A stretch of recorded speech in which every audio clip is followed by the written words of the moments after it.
After my dad remarried his affair partner, she moved into my house pregnant and asked me to leave. But I had to remind them I own it. My parents divorced 3 months ago, and things have been incredibly hectic for me and my mother. As my father earns less than my mother, in the divorce, he asked for the house we were living in. He did not get the house because I am the owner of it. He insisted that he wanted to stay in the house because it is closer to his job.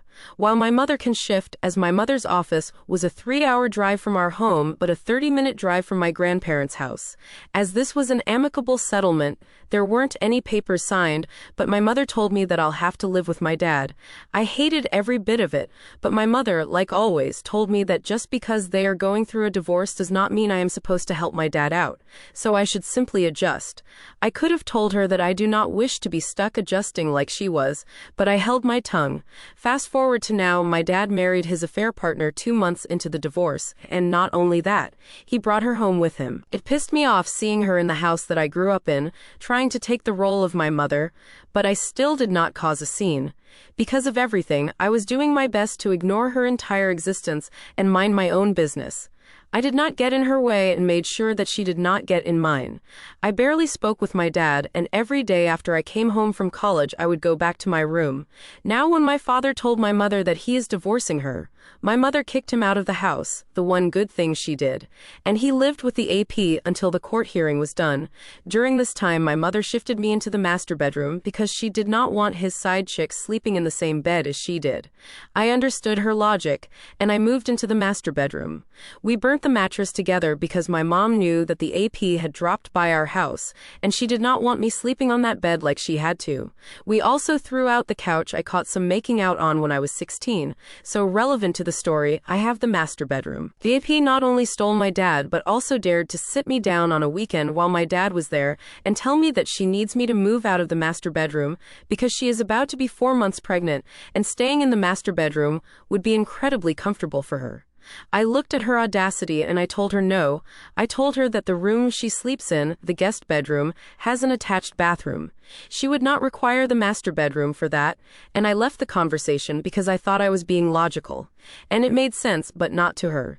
2 days later, she told me that she is done living with me. She does not want any strangers in the house when she's pregnant, and wants me to move out to the university dorms. I asked my dad if he was the one who put her up to this, and my dad said how I should look at the family and take care of the unborn child because I'm older. I laughed in their face and told the SMM that she is more than welcome to leave the house if she does not like the room allotted to her. She turned to my dad and said something akin to, "You are going to let your son speak to me like that?" Before my dad could say anything, I told her that she can take him with her to whatever place that they would be better suited for, because I own this house, and I do not wish to live in the same house with ungrateful people like her. She started screaming at my dad because she was under the assumption that he was the owner of the house. I told both of them that they had an hour to pack whatever they needed, and I needed them to leave.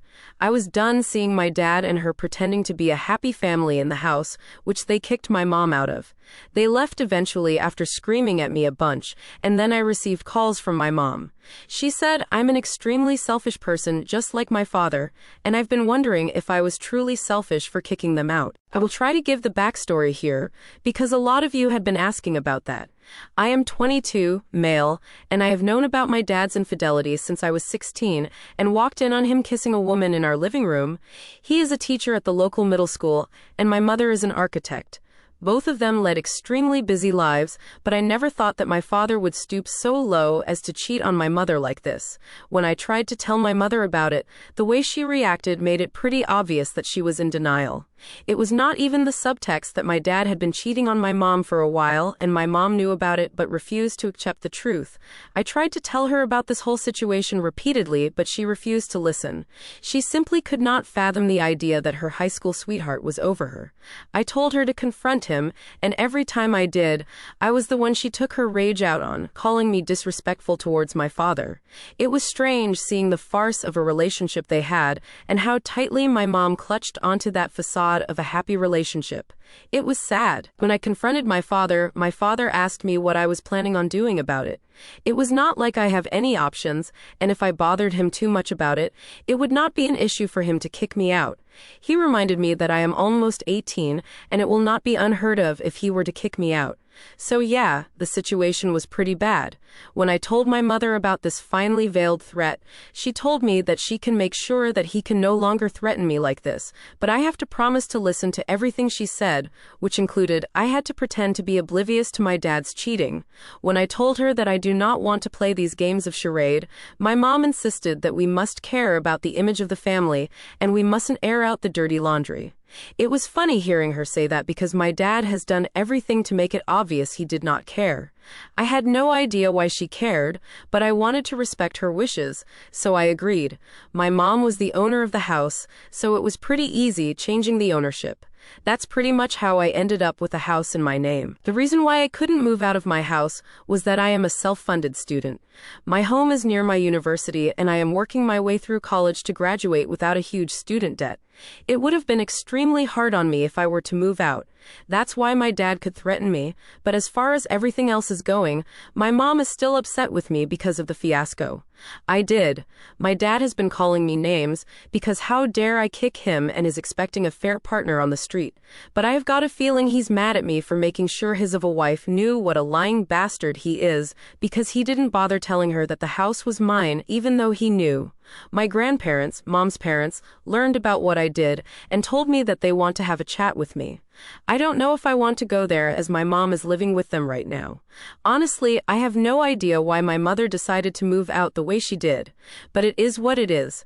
Should I do it? I don't want to have her call me selfish to my face again because I do not think that I was. My mom is moving back with me. I went over to my grandparents' house after uni. It's a 3-hour drive from my uni, and I planned on staying over for the weekend. My grandparents looked angry with me, and I understood their attitude. The conversation was very tense, and I was genuinely worried that they were going to go off on me when Mom came back after work. She was surprised to see me, but she didn't look angry anymore. We hugged after 2 months of barely being able to see each other, and I low-key felt emotional. She fussed over me a little, talking about how I looked tired and stressed, which is true. I wasn't taking care of myself that much, and having AP in my house was irritating. I told her that I'll take care of myself now, and that I don't have to deal with AP, and that brought a shift in the mood. She insisted that I was rude for behaving the way I did. I was supposed to be mature and responsible. I told her that I was both because I did take care of the person I loved. She refused and started saying how kicking an expecting woman out on the streets was not me taking care of her. That's where my grandparents interjected. They told her to understand that kicking out that woman wasn't the best way of showing my love, but given she did ruin my mom's marriage, it's only fair that she gets the same. Karma is and it was time for her to get served. I am paraphrasing, but that is pretty much how this went. My mother seemed to consider what they were saying. I told Mom that she owned the house before I did and she was the one who paid for it. Dad did nothing to help her out and instead cheated on her. There is no reason why she must be nice to him or his AP when he hasn't shown the same decree. I asked her to come home with me and my grandparents agreed.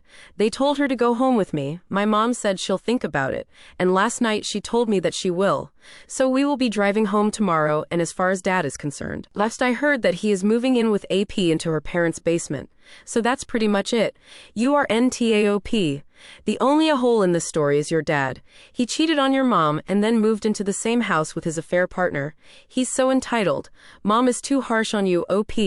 You are NTA. I would have done the same. My daughter and I have had our fair share of difficulties. We get along better now, but since I don't see her as often as I'd like to, the times when we do see each other are important. She usually celebrates Christmas with my family since her mom is an agnostic Jew. And it's an important time for us. My daughter was previously my son and came out as transgender to me 2 years ago. I honestly blame the last Christmas she spent with my family for her telling her mother so long before me. I think she has been uncomfortable with my family and missed the past few years because my family reacted badly about her coming out as being attracted to men. She doesn't want to be called gay now, as in, she sees herself as a straight girl. The last Christmas she celebrated with us, it was my mistake for telling them at all. But I didn't know how to cope with it at the time. They were saying some things to her which weren't right, especially since she was really just a kid. And she reacted by crying and literally running out, which just escalated everything. At first, I was excited to have her agree to Christmas with my family again, but now I'm realizing that what happened is going to be that, but much worse. I don't want to see my daughter crying again, and I want to improve our relationship. My solution seems to be causing more issues. I was thinking I could celebrate Christmas with my family without her, and then do a separate Christmas celebration with her. I even told her she could bring her boyfriend, something she would not be able to do if she went to my family's Christmas. The issue is the only other days around that time that I'm free. I'm doing Christmas with my fiance's family, and then me and the guy's been friends since high school have this tradition that I can't skip. My fiance is also struggling to be accepting, so I can't bring my daughter to her family's Christmas either. My daughter was upset because I had talked about how great our Christmas was going to be since we hadn't seen each other in a while. I said that we're still going to have a great Christmas, and honestly a better one without my family. She says she doesn't care about not being able to celebrate with my family. She says that she wanted to celebrate with me, and I told her she still will. She started saying that she's always the lowest priority in my life and that she doesn't want to try to have a relationship with me anymore. For any other dads out there, I'm pretty sure you can understand why I'm writing here. That hurt, but there's nothing else I can really do. So would I be the a-hole? I thought she was just being sensitive, but typically when your kid is being sensitive, it's still important. I know that from experience. Buddy, your daughter has told you that she's the lowest priority in your life because you've shown her that. That hurts. That's because it's true and you know it. Why, Ta? Ask your daughter what she needs from you and do it. If you want this to be right, you are her father. Act like it. YWBTA, if your daughter is your priority, make her your priority. Pick her.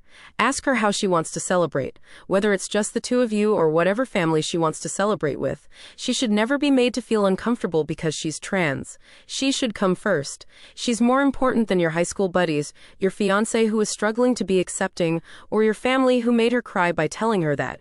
You can't change these commitments. You're telling her that they're more important than her than not.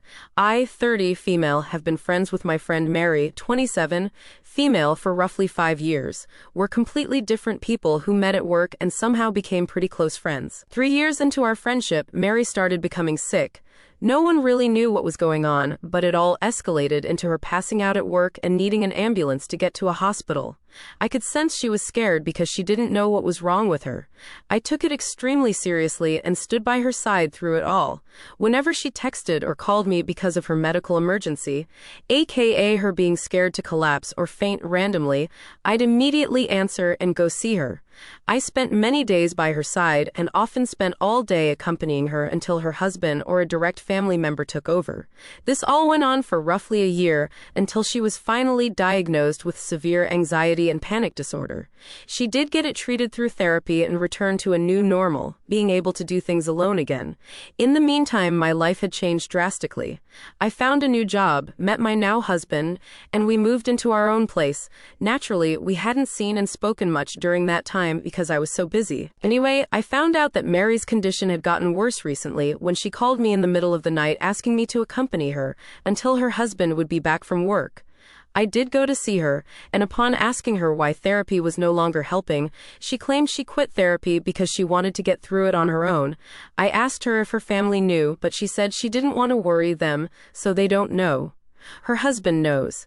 Well, her calls became more frequent again, but this time it was hard for me to just leave everything and be there for her.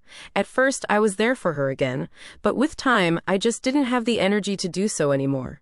Her requests became irrational and more demanding. And while I have sympathy for her and her condition, I see no point in putting up with it if she's refusing proper medical help, let alone help from her immediate family. I started making up excuses why I couldn't help her at certain times.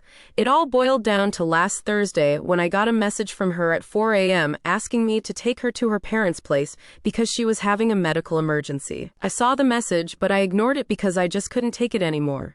In fact, I ghosted her and went back to sleep.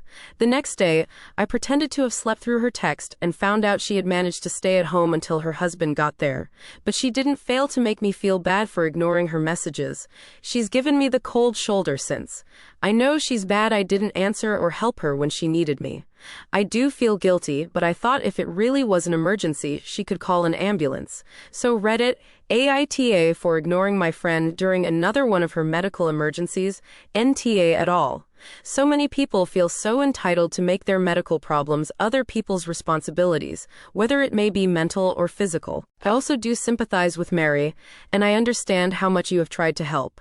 But she needs to understand that you are not her on-call caretaker. If she wants that, then she needs to look into a professional or a consenting adult that is okay with playing such a role. Clearly, you have started to put up your boundaries, and I commend you for that. She isn't thinking about how this can affect your own physical and mental health, as well as those around you, like your husband, and potential future pets and children. I would suggest just having a conversation with her about it and explaining how you are simply not capable of playing this role for her. Although you want to be a part of her life and support her, you cannot be who she calls every time. Your friend is very manipulative, and it is not your fault that she refuses to get the help she needs. She's using you as a scapegoat since she has no one else to blame her problems on, and now this is her use for you, nothing more. You are not a source of comfort for this woman. She wants someone to buy her victim story, and to play the blame game when they refuse to comply. I would suggest you go fully no contact. She is a very abusive person by giving you the cold shoulder the one time you wouldn't be at her beck and call. And that says a lot more about her and her condition than what she says about herself. I firmly believe this woman has a serious mental illness. You need to cut her out of your life. It will continue to escalate with a person like this. She needs help that no average person can provide. NTA